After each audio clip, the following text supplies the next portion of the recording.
5 tips nak kekal mati putih. Tips yang pertama, jangan bersenam.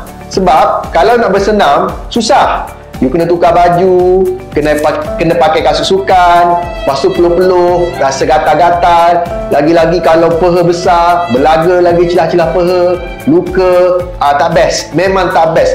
Memang susah, memang malas. Teruskan malas, teruskan tak bersenam, tengok TV lagi best. Tips yang kedua, jangan berhenti hisap rokok dan vape.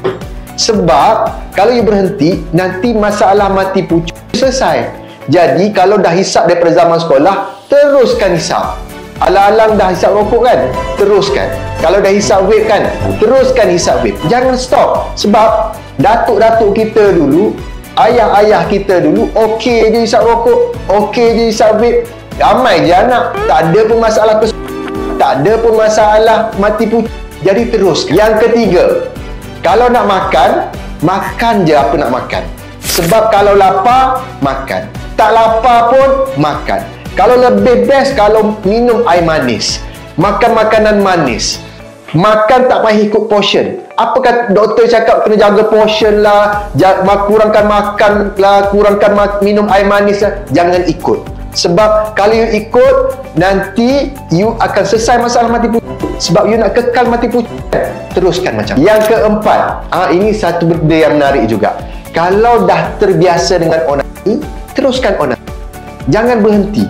Kalau 3 kali sehari, buat 5 kali sehari. Kalau dah 5 kali sehari, buat 10 kali sehari. Sebab apa? Biarlah kekal mati pucuk. Itu nasihat doktor. Dan yang kelima, kalau tidur, jangan tidur awal. Sebab apa? Kalau tidur awal, nanti hormon you stabil. Lepas tu, you akan rasa fresh. Tak, jangan.